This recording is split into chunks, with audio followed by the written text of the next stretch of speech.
Hey everyone, I am here again with Dr. Susan Pierce Thompson, who is one of my closest friends, and it is my pleasure and honor to introduce you to her. So we have a special interview planned for today. It's going to be an interview and also kind of a discussion because I asked her to come on to talk about energy, which is kind of an unusual thing. Her expertise is really in the realm of weight loss and helping people to achieve sustainable weight loss. But she's made a number of really fascinating observations around energy fluctuations during the weight loss period. And we've had a bunch of really fascinating conversations on the subject. So I wanted to bring her on so that we could have this conversation and just get all this info out for everyone.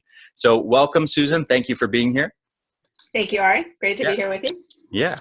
So can you just talk a little about your background? And, I know that you're a professor and you have a Ph.D. in brain and cognitive sciences. You've taught a number of different courses in university and colleges. And can you just talk a little bit about that? I mean, kind of your educational background and scholarly background, and now you're in the realm of weight loss. It's kind of an interesting transition.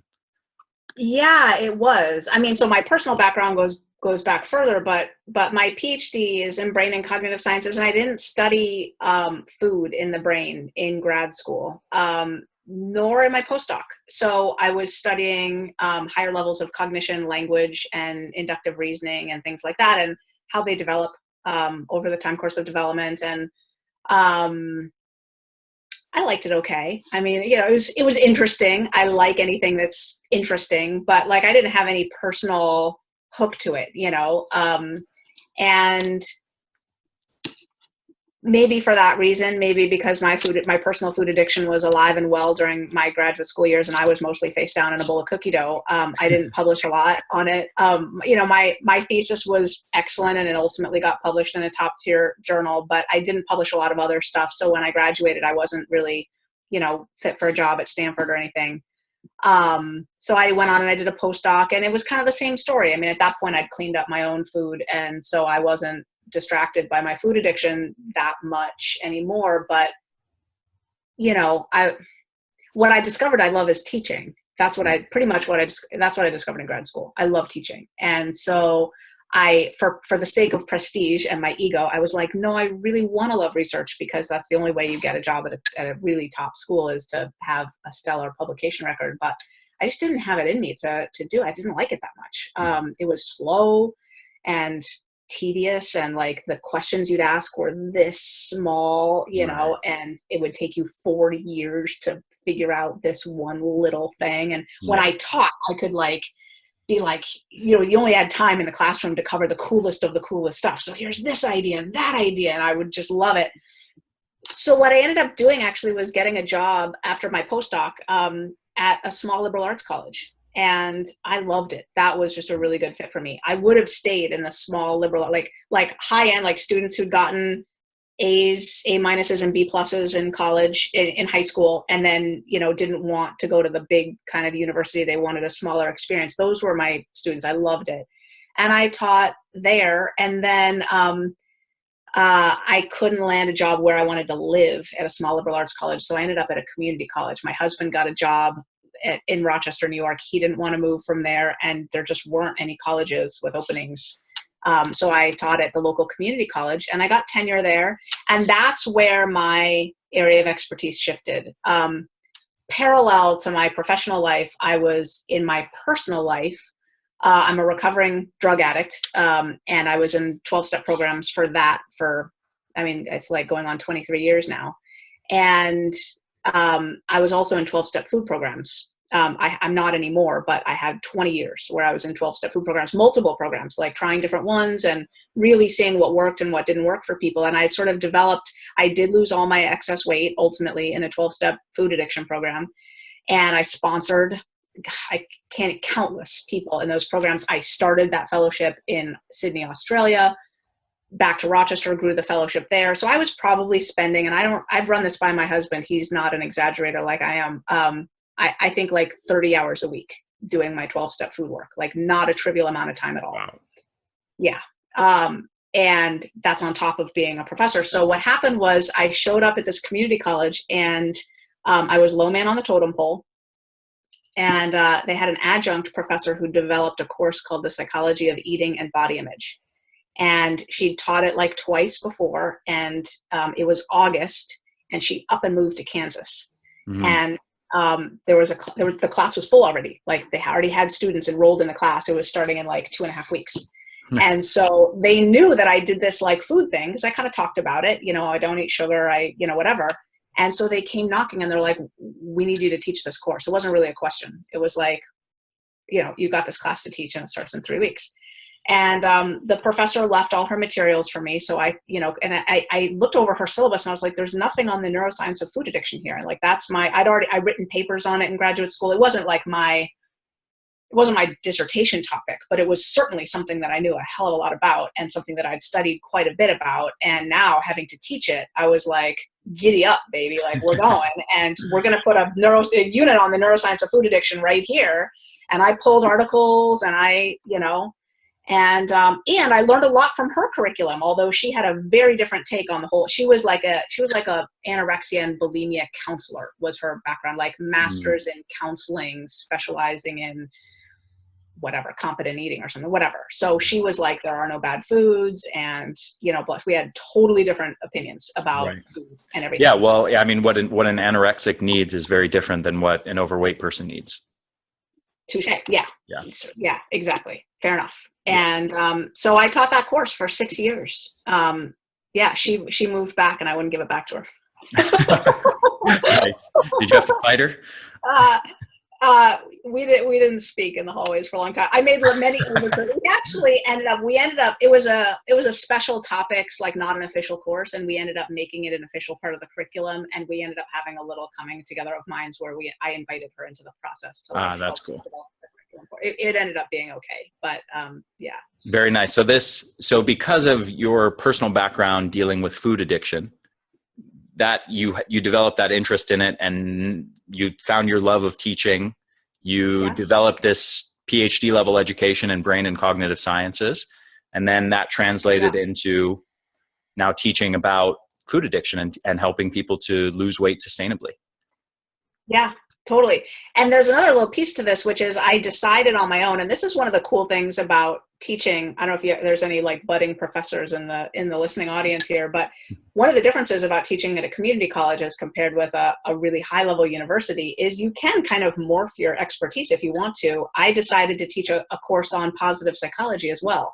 Again, not something I'd studied at the undergrad or graduate level, but I went to UPenn, which is the World Center of Positive Psychology. I took a course there on positive psychology, got some expertise myself, and then designed and taught a course on that. And that piece is, my program, and in general, my thoughts about weight loss, they have everything to do with positive psychology. It's a whole different way of living. It's about habit formation. It's about character strengths. It's about gratitude. A lot of the components of my program that actually have nothing to do with food, the science of right living, of optimal living, of flourishing weaves in there too. So a lot of my course now actually has a lot of those academic components as well, which again was not something that I really studied for my graduate level work. Right. And part of your tagline is, after bright line eating, it's happy, thin, and free, right? That's right. And so happy, that like the happy part is like in a scientific way, like, I mean, like literally happier. Yeah. Very cool. So for those who are unfamiliar with your work, as far as like the specifics of what you teach, can you just kind of give a brief overview of what bright line eating is and what it's all about? Yeah, sure. So I'll just say, first of all, that I don't think it's for everybody. It's a program that I developed from my own wicked history with food addiction and my experience with 12-step programs for food addiction. And I developed a quiz called the susceptibility quiz, which helps people know how susceptible their brain is to the pull of these addictive foods. So on the low end is 1 and on the high end is 10. I'm a 10. So how susceptible is your brain? And research shows that humans break down pretty much evenly along that continuum, with 1/3 being low and 1/3 being moderate and 1/3 being high. Rats break down that way as well. That doesn't just apply to food addiction, but to all forms of addiction. 1/3 of people are just not addictable. Like they're just not. You can shoot them up with heroin all day long, and at the first opportunity they'll get off it, and they'll withdraw, but they don't care. They can't wait to get off the stuff. Yeah. And they're not testing later, And so Bright Line Eating is a program that takes a bright line approach to food. So a bright line approach to food is like, you're hooked on heroin, you got to quit it. You're hooked on cigarettes, you got to quit cigarettes. You got a weight problem and you got the cravings and the insatiable thing going on. You might need to quit the addictive foods. And people, so a bright line is just a clear boundary that you just are never going to cross. Like if someone goes into AA for alcohol, they're going to throw up a bright line for alcohol. And a lot of people have assumed historically that you can't use a bright line approach for food because you have to eat to live, but you don't have to eat donuts to live. Yeah. And a lot of the foods that we have in our food supply today are completely unnecessary. They're necessary. Cut them out entirely instead of advocating for this approach of moderation. Because like for some of us, the one piece of pizza experiment just doesn't ever go well. And we're actually happier and freer if we just never try it. And we're just like, yeah, pizza's just off the menu. And we grieve that. And I'm not saying that's super easy. I'm just saying it's better than the alternative of like thinking it's going to go okay. And then you've eaten half the pizza or the whole pizza. And then you're dealing with those consequences and living in a body that you can't stand to live in. It's like, which would you rather have? I'd rather not live with pizza in my life at all and get to live in a right-sized body and feel really happy about myself every day. So that's kind of the general approach. For sure. Yeah. And it's interesting, that we have that aversion to creating bright lines and being abstinent from, partaking in certain foods. Me personally, in my writings on fat loss, and as you know, I've written a book on that as well. I got a lot of blowback about, talking about eating all whole foods and no processed foods and things like that. And a lot of people really, they push back on that and they say, you're advocating orthorexia and that's very extreme and people can't sustain that. And what about, can I have a cheat day? Can I do it, some of the time? What if I do it 80% of the time? There's so much pushback and there's so many people who see it as so extreme that I have to say, I really took that to heart. And I was like, maybe it is a little too extreme. Maybe it isn't doable for a lot of people. And I softened my stance on that because of that. And what I really admire about you is you haven't done that. You basically said, this is how it is. This is what you have to do. No exceptions, none of the time. My program based on it. So it's kind of hard to backpedal on it. And as we were just talking about before we started recording this, there's a lot of data around how people can delude themselves into thinking they're doing things that they're not actually doing, and just really not having a good objective, sort of clarity on what they're actually doing. It's really easy for people to sneak in candy bars pretty regularly and then convince themselves that they're eating a perfect diet, or to exercise once in a while and think that they're exercising 5 days a week really hard. And there's lots of different examples of that. But one of the things that I think makes your method so successful is that really black and white, just you're either doing it or you're not. This is a rule. There are no exceptions.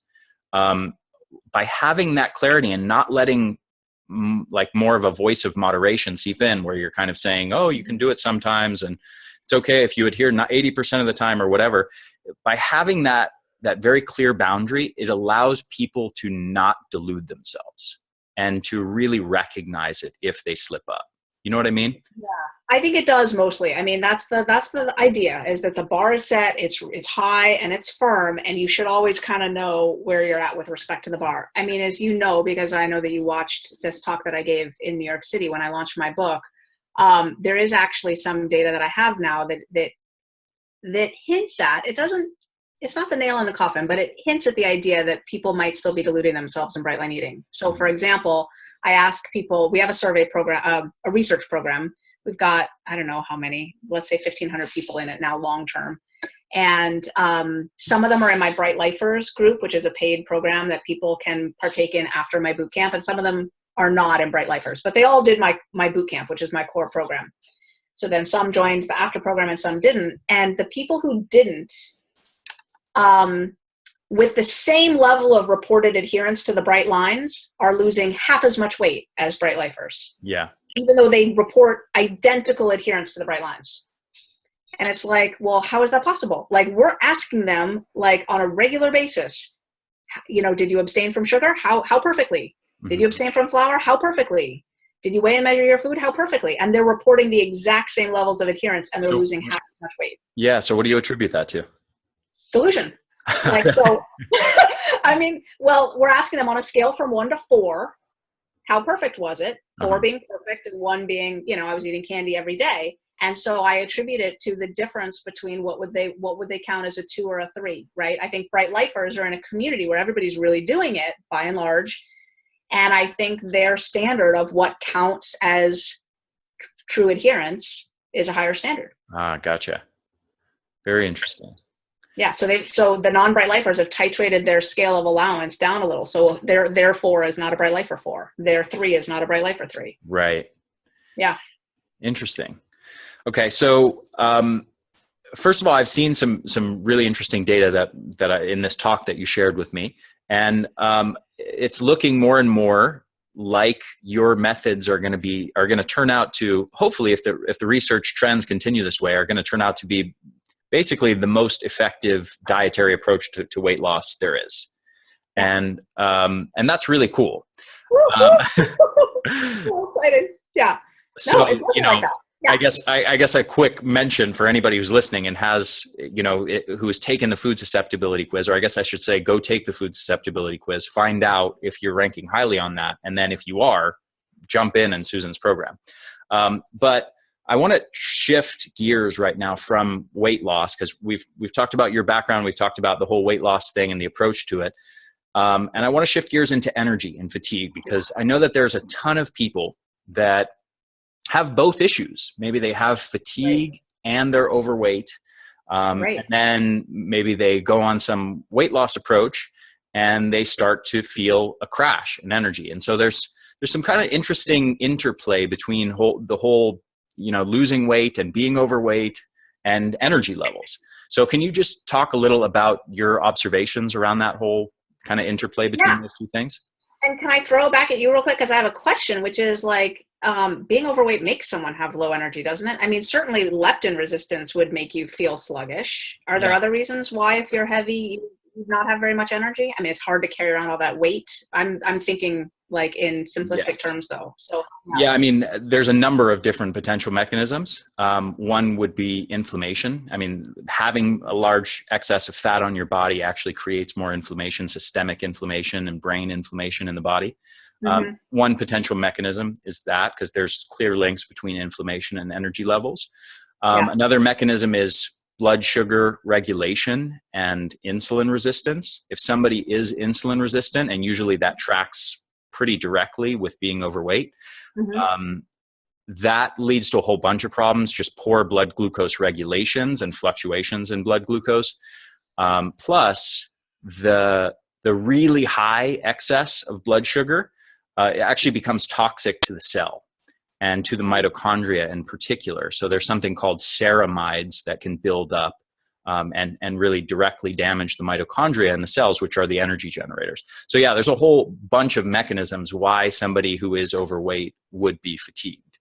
And then it's kind of, you know, this whole space is kind of complex and almost paradoxical, because you'd think sometimes then losing weight should give you more energy. And it kind of does, but there's more to the story, and, you know, because sometimes people crash. And so. Right. Yeah. And I can pick up there, because I've now worked with, you know, tens of thousands of people, literally tens of thousands of people, and thousands of them on like a pretty close level. So I've now got, and doing the Bright Line Eating Boot Camp, which we've put, you know, 10,000 people through the boot camp and another 10,000 through the 14-day challenge just over the last 2 years. It's given me like a feeling in my bones for how things go, that, you know, before that I'd worked with a few hundred people over like 20 years. Right. And so now the numbers start to add up. And so what it seems like is, a lot of people, when they start to lose weight on my program, feel pretty great. And a lot of people feel really exhausted. And I don't have a sense note to self, tell Nancy, my director of research, we got to start asking people about their energy levels. We're not actually asking them currently about energy levels. Sorry, writing on a Post-it note here. Ask Nancy to start tracking energy levels. Which is really funny because I need to modify my nightly checklist sheet, which is how we have people keep track of their day in Bright Line Eating, to track my own energy levels, because I've got hypothyroidism and I'm starting to wonder like what's working, what's not working. So I need to add that to my nightly checklist sheet too. So anyway, without them tracking, without having clear data, a lot of people report feeling exhausted. So much so, and I knew this would happen when I created my boot camp before I'd put anyone through it. This was 2.5 years ago. One of the earliest modules in videos in module 1 right away is like what to expect in the weight loss phase. And the main thing I talked about is expect to feel exhausted. Yeah. So I mentally prepare people like you're not going to feel good right away. Like expect to go, oh, like, wow. And then I go through, the reasons for it. So some people don't go through that and they're braced for it, but it never happens to them and they feel pretty fine. Other people experience it, and then other people experience it and it's even like a little worse than they were braced for. And then they write in and they're like, I really don't feel okay. How long is this gonna last?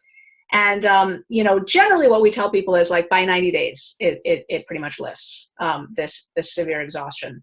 And generally speaking, as a matter of fact, I don't think we've ever gotten anyone who's written in saying it didn't lift for me. For me, my Hashimoto's kicked in. So my fatigue personally, when I lost my own weight, because I used to be obese and now I'm slender, my fatigue lasted like 6 months, but that was thyroid related and stuff. So so we see people's energy crash. I mean, that's the short answer of it. Yeah. And then for almost everybody, it lifts again by about 90 days. Some people sooner than that. So I would say between about 2 weeks in and 90 days in, we see people's energy coming up. The energy crash in the first 2-3 days to a week, we call that withdrawal. Like that's for a lot of people, they've got flu-like symptoms, they've got headaches, they're shaking, and they had no idea that sugar and flour were drugs to that effect, but they're actually going through withdrawals. And then the energy crash sets in. So they got the double whammy coming. Yeah. Well, there's so much in what you just said. I want to go in there and kind of pick it apart piece by piece. And so I guess the first part is, when people sign up for your boot camp and you tell them to brace for this period of fatigue, and then you list out the causes, what are those causes that actually cause the fatigue? Yeah, sure. So I say, look, a lot of things are going on here. First and I would say maybe 3 main causes. I've never really counted them. Okay, so first and foremost, your fat cells have got to shrink now. Remember, you're not gaining or losing fat cells during the weight loss and weight gain cycle. You just got fat cells and they're getting fatter, they're getting skinnier, they're getting fatter, they're getting skinnier. But meanwhile, they're storing toxins. And that's what these fat cells do, right? They store toxins. They're the storage dumps, the landfills of the body. And so when you lose weight, those fat cells release their fat, but they also release toxins into your bloodstream. So you've now got this steady stream of toxins coming into your bloodstream, and that's exhausting. I also talk about how, you're burning this fat now for part of your fuel, and that might not be the cleanest, most preferred energy source. Your body might not love that so much. And then I talk about how you probably before Bright Line Eating were fueling a lot with caffeine and sugar during moments of fatigue. Like you'd hit a rough patch during the day and you'd go grab a cup of coffee with a bunch of sugar in it and it would get you through. And you probably have been pushing past your normal energy reserves for a long, long time and just using food and caffeine to push. And now you're not going to use caffeine and sugar anymore. And now your body's kind of like, yeah, finally, hello. I've been freaking exhausted for a long time. It's like, now you got nothing to like chemically get over on me. And like, we're going to rest, yo. So I think there's some of that, like your body just finally demands the rest that it needs. And then there's the fact that your body thinks that there's a famine because, you got weight loss setting in. And so your body's like, okay, this is bad. We haven't had enough food to sustain our body weight now for days upon days upon weeks upon weeks. This famine is severe. And it's like, how are we not going to starve to death? And what it decides is that it's going to lower its metabolism low enough that it, can still carry on necessary functions, but maybe not optimally. So it like lowers your thyroid level. And now you've got like some pseudo, hypothyroidism going, and it starts to like subsist on fewer calories essentially. And that makes you tired. Like your metabolism slows down literally because your body thinks it's doing you a favor by saving your life, because clearly the food has run out. Yeah. So for lots of reasons, you're like really tired. Yeah, for sure. It's interesting, because the whole metabolism downregulation thing, I guess it's worth pointing out to people that there is actually a center in the brain that is monitoring whether you have enough calories to deal with your normal daily expenditure. And if you don't, then it starts to downregulate things. And we just kind of talk about metabolism because it's easier to talk about things in that way. But there's actually a couple different pieces of that energy expenditure side of the equation that get downregulated. One is the resting metabolic rate, like your metabolism proper. And then the other part of it is actually NEAT, which stands for non-exercise activity thermogenesis, which is basically, it has to do with the energy regulation circuits in the brain, like your physical sense of energy, which is it manifests mostly outside of our conscious awareness as our motivation to move, our kind of compulsion to move our body. Right. So whether we're sitting in a chair and kind of like spontaneously fidgeting and we're antsy and you feel that kind of energy in your body, or you just feel like laying down and sitting and you don't want to stand up and walk around and you don't want to fidget and you don't want to get up and go for a walk or go do any exercise. You just want to sit there. And that actually accounts for hundreds of calories every day. And so that there's a huge piece of that puzzle that, eating less food and being in that state, it downregulates your energy level as well as your metabolism, as well as your desire to move. And all of these things are kind of intertwined together. Yeah, totally. And I know about NEAT because I know you, and I watch it through the day. And it's like, yeah, I do calls a lot. Like I'm on the phone a lot just for my work and stuff. And sometimes I feel like going for a walk, and sometimes I feel like being prone on the couch, I watch that desire to move fluctuate for sure. Yeah, for sure. And then the toxin issue is huge. And a lot of people don't realize it, but in order to detoxify your body, it's not just a simple matter of like taking some pills, some like colon cleanse pills, or taking, activated charcoal or something like that, or bentonite clay. Or broccoli. Did you watch that Michael Greger video on broccoli being the best detoxifier? Yeah. So I did, but I mean, there are certain compounds that can work to help stimulate detoxification, but there's another hugely important element to this, which is, as you pointed out, the toxins actually are getting stored in our fat cells. And so if a person never taps into those fat cells, if they're just piling more fat on top of it and they never actually enter a state of physiology where their body goes, whoa, we need to access this stored fuel, let's burn off that stored fat. They open up the fat cells, release the fatty contents into the bloodstream, and then those things, the fatty acids start to get burned for fuel. If that's never happening, those toxins stay locked in there. And for years. Yes, years or decades. And it's, which in a way it sounds like a bad thing, that they stay locked in there for that long. But in another sense, it's actually a good thing. The body's trying to get them out of the bloodstream so they're not constantly in circulation. And they're like in a closet. Yeah. It's just all that shit that you put in the closet, Exactly. And so, this is kind of a paradoxical thing, because in order to detoxify, you have to lose the fat, and actually you have to go through that process of liberating the fats and the toxins into the bloodstream where your body can then get rid of them. But in the process, you're almost kind of retoxifying the system temporarily, by having now all those toxins re-released into your bloodstream. So it's a tricky thing. And then all those toxins, most of them are mitochondrial poisons. So they shut down your mitochondria energy generation in the cell. And of course you then have fatigue problems. So. Got it. I was 16, Ari, and I was in science class, physics or chemistry, I don't remember which. And I was losing weight. I don't remember maybe I just started doing crystal meth. Maybe that's why I was losing weight. And I started tripping on acid in class, and I hadn't dropped acid in months. And I mean, I know what an acid trip feels like, and I started tripping on acid, and I was like, holy smokes. And somehow I knew, like, the scientist in me was like, it's the weight loss. Like, that stuff was in those cells, and it's now being released. And I just, like, in that moment, I was like, okay, then my fat is storing whatever chemicals I put into my body, and it's going to give them back to me later. Yeah, that's crazy. Where's the lies? Where's the lies? I got clean in 1994. For anyone who's wondering if I'm a druggie, I've been clean. And so for anyone who was wondering if this was like 2 weeks ago that you were dropping acid and crystal meth. And yeah, back in the day. In the day, I learned that lesson early on in a very poignant way. I will never forget it. Yeah.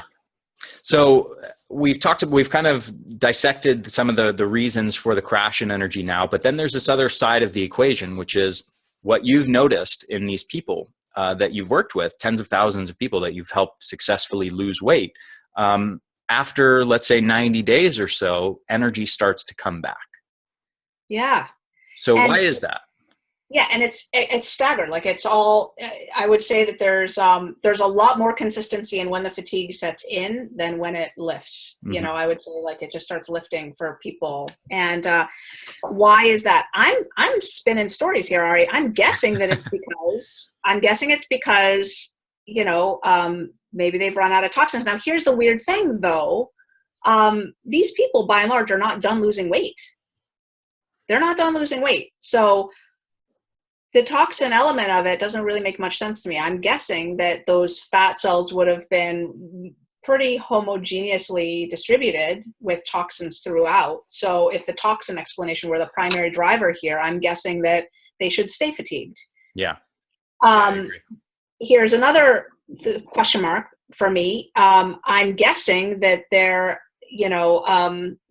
metabolic decrease, right? The slowness of their metabolism, it hasn't lifted yet. Like, that mostly lifts when we refeed them and get them on a maintenance food plan where their calories have come up and their body now is trusting them again that there's no famine happening. So I don't think it's that. Like, they're not done losing weight. They're still on the same weight loss food plan. Maybe the body settles into it a little more. It trusts, like, okay, it's not actually that dire. We're not feeding them 500 calories a day. You know, they're getting on average 1,200 or 1,300 or something like that. So it's, you know, they're okay.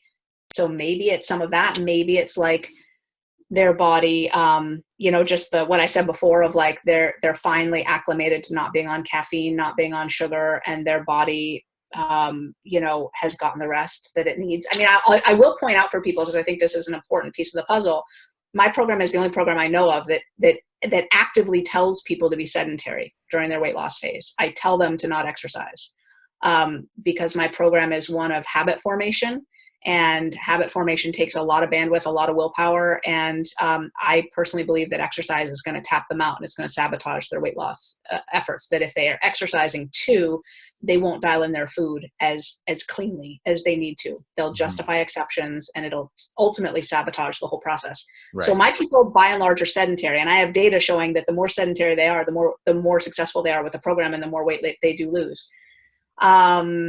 So maybe it's they've finally gotten their rest, and their body's like, okay, I'm rested now. What do you think, Ari? Why do you think that people are starting to get their energy back? Oh, it's got to be their mitochondria are healing, right? Because they're feeding it their body's whole real food. That's got to be it. Yeah, I think there's a number of mechanisms, and obviously we don't know for sure, but you know, we know how weight loss can potentially affect certain physiological functions, and then we can infer how it might impact energy levels based on that. And we need to talk about circadian rhythm too. That's probably, I just realized. There's a bunch of stuff going on here, and I think we could talk probably for 30 minutes on just this. But one thing I want to point out as a bigger picture context to this is the just to zoom out, the very fact that these people are getting their energy back is a really important, really good sign. Because there's data showing that being low in energy levels, I mean, being fatigued and feeling tired, feeling exhausted is actually a big predictor of diet failure of not sticking to the diet, and which in turn causes weight regain. Diets only work as long as you stick to them. So that and hunger, feeling hungry and feeling fatigued. If somebody, especially if there's a combination of hunger and fatigue, that is a sign that they are going to regain the weight. So it is critical that you're using a method of weight loss that doesn't make you hungry and fatigued all the time, forever and ever. That eventually, it's at a certain point, the hunger lifts, the fatigue lifts, and hopefully you even feel more satiated and more energetic. And I get the sense that that's happening with your people. So can I mention the hunger real quick? Because we do track hunger through the boot camp. And on a scale, so we ask people on a scale from 1 to 5, how hungry are they, with hungry being like, 5 being really hungry. And we ask them on a scale from 1 to 5, how distressed are they about that? So for example, we teach people, we have a whole training thing about hunger is not an emergency. It's like, you don't have to eat because you're hungry. Wait till mealtime. And sit with it. It's a grumbly little feeling in the stomach. It's actually not that big of a deal. Meditate into it. Breathe into it. Actually, sorry, I just real quick to interrupt. I know you're interrupting me, and now I'm interrupting your interruption. But I know I've talked to several people who literally are terrified by the feeling of hunger. Like they haven't been hungry since they were a teenager, and actually felt that feeling because they're so used to just snacking mindlessly that they never actually let their bodies get to the point where it's genuinely hungry and in need of fuel. Yeah, I get people like that too. And so, we talk about a lot of the stuff preemptively in the bootcamp. Like we tell them how to handle hunger before they even get there. We tell them that to expect to be tired long before they're tired, right? So I think mentally that even helps. Like when they get tired, they're not surprised. They're like, oh yeah, here it is, bunny slippers. Yeah. And I just want to say for your listeners, this is a segue, and we'll have to come back to our spot here, but this is how Ari and I get. Like when we first met, which was a little over a year ago, we got on the phone and we talked about the science of fat loss for like 2 hours. I think it was 3 actually. Well, it was like an hour and then an hour the next day, and then 2 days later it's like 4 hours or something. Like I think within a 3-day span we talked for 8 hours on the phone. We did not talk about a single other subject other than the science of fat loss. And then you called me the next day and you're like, look, I got to get some work done. I can't be having 3-4 hour conversations. I can't talk to you anymore. And so anyway, Ari, and we almost never talk about anything but science, but we just can't stop. And Ari's like my guy. He knows so much. Like he's the only person. Likewise. Anything. So, okay, Ari, how does this work? Okay. All right. So did you save our place? What were we talking about? We were talking about. So you're tracking hunger in your people. Yes. And at the beginning of the boot camp on a scale from 1 to 5, it's like 3. And by 2 or 3 weeks in, it bottoms out at about 1.5 on average and stays at 1.5 on average. And distress due to hunger goes down between 1 and 1.5, 2. Boom. So yeah, my people are not hungry on average. So those two things, hunger and fatigue, because they're such important predictors of diet failure and weight regain, I just want to point out to people that using a method of weight loss that doesn't make you forever hungry and fatigued is actually a sign that you genuinely reset your body fat set point. You haven't just starved your body into temporary fat loss, but your hormones that are regulating hunger and energy levels have now reset to your new level of body fat. And so your physiology and your hormones and your brain have accepted that as the new normal, instead of fighting you through hunger and fatigue to get you to eat more and not move as much to return to your previous level of body fat. So I think it's those two markers are just really important signs of lowering the body fat set point. I mean, because it's possible for somebody to just starve themselves, and you can starve yourself and as long as you continue to starve yourself, you'll be emaciated. Right. Well, there's that paper from that guy from Australia, I forget his name, right? But on a 500 calorie a day Optifast diet, after 6 months, people had lost a whole bunch of weight, but then for the next year and beyond, I don't think it was beyond actually, I think it was a year later, their hormones all showed the profile of starvation. Like their bodies were demanding that they gain back their weight. But of course, Optifast shake, 500 calories a day of Optifast shakes. I looked up an Optifast shake. All right, do you know what's in an Optifast shake? I don't want to know. Yeah, 5 of the top 9 ingredients are sugar. Nice. 5 of the top 9 ingredients are sugar. They have different kinds of sugar in there, huh? Yeah. Oh, yeah. Right. Sure. There's dextrose and maltodextrin and corn syrup and xylitol and yeah, it's just on and on. I was like, are you kidding me? And this is what hospitals have been using for the most obese of their patients. Like, just go on Optifast, 3 shakes a day. You don't have to eat food. It's scientific. It's got to be scientific if they're doing it in a hospital, right? Yeah, brutal. So anyway, yeah. So you can starve yourself, but yeah, your body will change its hormonal profile to force you to gain back that weight. It will, and they don't. The body doesn't do that with bright line eating. So yeah, for sure. So I think there's a number of mechanisms. I know you have to go real soon here, so I'll just try and. I think I got another. Are you good? Yeah. Okay. I'm good for 12 minutes. So some of the mechanisms around why losing weight would impact energy levels. One, we talked about just having large excesses of body fat causes systemic inflammation. So chronic inflammation especially in the brain will suppress energy levels. It's a key factor in suppressing an area of the hypothalamus that produces a neurotransmitter called orexin, which is one of our primary wakefulness neurotransmitters. And as long as you have tons of inflammation in your body says less orexin. Well, that's going to be critical because inflammation goes way down with bright line eating. For sure. Yeah. So that's one thing that's I'm sure is going on. Another thing is also with large excess of body fat, you get insulin resistance and all the stuff I mentioned with blood sugar regulation, which is another factor that impacts orexin, but is also, chronically high blood sugar plus buildup of toxic byproducts like ceramides directly damages the mitochondria. So when you're very overweight, you're essentially your blood that's feeding all your cells is essentially chronically toxic to your cells on a small level. So by losing that weight and allowing your body to regulate blood sugar properly, you are removing that chronic burden of toxins on your mitochondria. So that's another factor. We talked about the toxin aspect of it, which, as you mentioned, and I agree with you that it can't explain all of the effects because people still are releasing some toxins.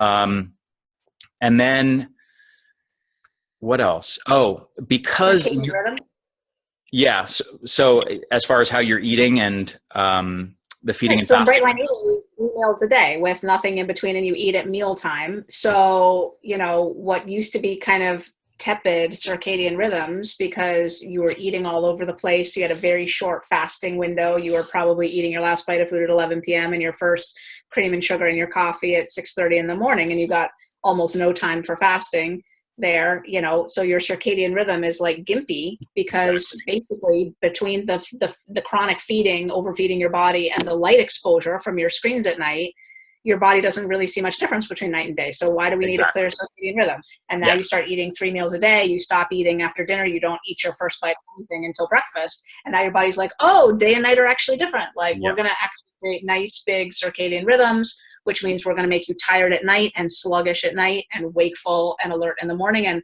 people in bright line eating start reporting like, holy smokes, it's an hour and a half before my alarm and I'm like alert and up and I just want to get up and pop out of bed and like I feel awake like I've never felt awake. And it's circadian rhythm stuff. Yes, for sure. So there's 2 things going on there. So one is circadian rhythm, and I just want to zoom out because probably a lot of people listening to this don't know what the hell circadian rhythm is. So circadian rhythm is our 24-hour biological clock in our brains. And it's literally pretty much a clock, a 24-hour clock in our brain. It's a part of the brain called the suprachiasmatic nucleus. And it, as much as that sounds like this weird abstract idea, we all experience this on a daily basis. This is the reason that when it gets light in the morning, your body says it's time to wake up. And it's the reason that when it gets dark at night at a certain time, your body says, I'm tired, it's time to go to bed. So there's a whole symphony of different hormones and neurotransmitters that are being regulated by this clock in the brain. And hormones and neurotransmitters that affect energy levels, that affect metabolism, that affect hunger, all sorts of things. And then we in turn can affect that circadian clock by our environment. So if we live in an environment where we're not giving it the proper signals that it needs, bright light during the day, for example, and then darkness and dim light during the nighttime period, and avoidance of artificial light at night, which we now have so much of in our modern world.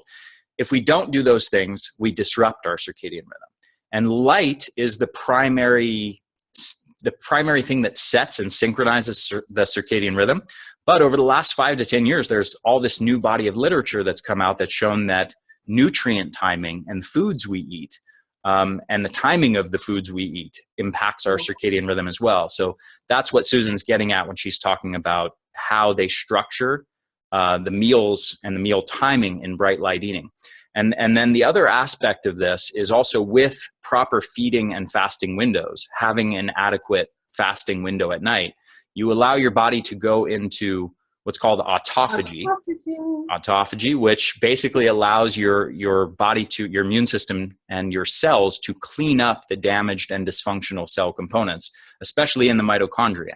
So when you have very short fasting windows at night, which the vast majority of people do, you don't let your body do that cellular cleanup adequately each night. And then you get a buildup of damaged cell parts in mitochondria. And of course, that's another way that we see fatigue. Yeah. And then the other, so I'll mention one other mechanism that I think is going on here, which is your program has people eating a crap load of vegetables. Yeah. And you're huge on that. Yeah, like 20 ounces of vegetables a day. Yeah. And most people, I think, they're like, are you sure I should be eating this much? Really? Oh, God, yeah. Yeah, we get so many people writing, and I can't eat all the food at night, especially dinners, like where there's a lot of vegetables. They're like, I can't eat all this. There's too much chewing. Yeah. So there's a couple components there, which is one is phytonutrients, and phytonutrients have a whole bunch of beneficial effects on the body, lowering inflammation, boosting mitochondrial function, things like that. And then the other one is minerals in particular. I mean, vitamins and minerals, but especially mineral content in vegetables. So many people are mineral deficient, and you can get the symptom of fatigue just from 1 or 2 mineral deficiencies. And most people have those mineral deficiencies because most people aren't eating nearly enough plant foods. So when you're getting people, on the one hand, there's portion limitations and stuff like that. And you're having people weigh and measure their food, but on the other, you're having them eat massive amounts of vegetables. Yeah, and I have them weigh their food because otherwise they won't eat enough vegetables. I mean, so there's two reasons to use a digital food scale. Well, more than 2. There's at least 3 reasons. One is to make sure you eat enough vegetables that you won't otherwise. 2 is to make sure you don't eat too much of everything else. And 3 is to quiet the saboteur in the brain that says, I might not have gotten enough food here. I need to go back for seconds. And that like food insanity of like, was it enough? Was it not enough? And just to like get the peace that comes from, that's my meal. It's really over now, moving on.